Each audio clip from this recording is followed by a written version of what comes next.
Arkham City is essentially a character-driven experience. So the most important thing is to have the right voices for those characters. Working with Mark Hamill and Kevin Conroy is fantastic for us. Like most people, you know, when you read the comics, these are the voices you hear of Batman and Joker. So, yeah, it's very hard to imagine the game without them. Batman isn't just this steely-eyed guy sitting on the rooftop, dropping down, making the odd, you know, quip and then punching people. You know, he's going through hell. You're not safe here. No one is. Kevin would come in and go, no, I don't think Batman would quite say it like this, or no, this is how I want to say this line. And we're like, okay, cool, awesome, let's go for it. Don't worry about me. You're needed out there. I've been doing the character now for 20 years. The audience knows him as well as I do. They would know in a second if I did something inauthentic, and they'd call me on it. Get out of my way, Quinn. Leave us alone, B-Man! I said move! When you see Mark become the Joker when he's actually in the recording booth and doing these voices, he actually physically kind of twists himself and manifests himself into Joker. Mark, sometimes I think he actually is Joker, so he just turns up and he just nails it. In fact, we rewrote all the dialogue to really fit into where he was taking Joker. Surprise! You fell for the old sick Joker gag, Batman.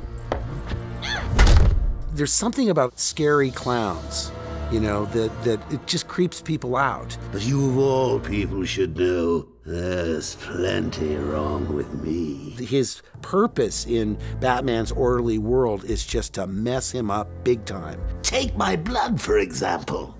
I wish somebody would. This stuff is killing me. Why should I care?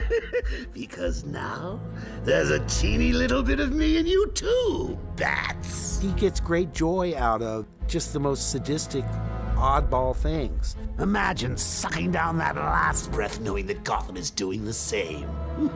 What are you talking about? Oh, didn't I say?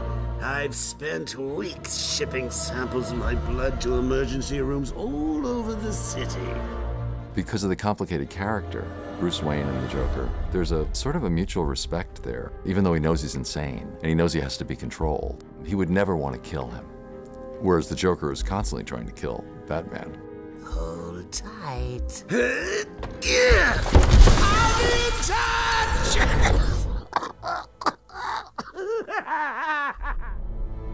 Stana, she came having prepared absolutely everything about Talia. She was a huge fan, as it turns out. You know, read all the books, read all the comics, and just really understood it right from the get-go. It's different voicing a character versus actually acting or performing a character on screen. The only tool that you have to access is your voice. How did you find us? I recognized your personal guard. It was just a matter of following her.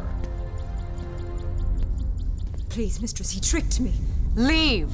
I will deal with you later. I think Talia is really interesting because she skirts the line between good and bad, and you're not sure if she's completely aligned with the bad guys or the good guys. You didn't need to get yourself arrested to see me, Bruce. After that night we spent in Metropolis, you could have just called. She has this dichotomy in that she's sexy and she's vulnerable, and there are some things that can pull at her heartstrings that she will fight for that suggest that she's more than just like a cold assassin. She's got something that she's willing to risk her life for. You lied to me. I thought you loved me, Bruce. Authentic voice acting and having this direct link into Hollywood and working with all these great actors, I mean, for us, it is the real difference between making a good game and a great game.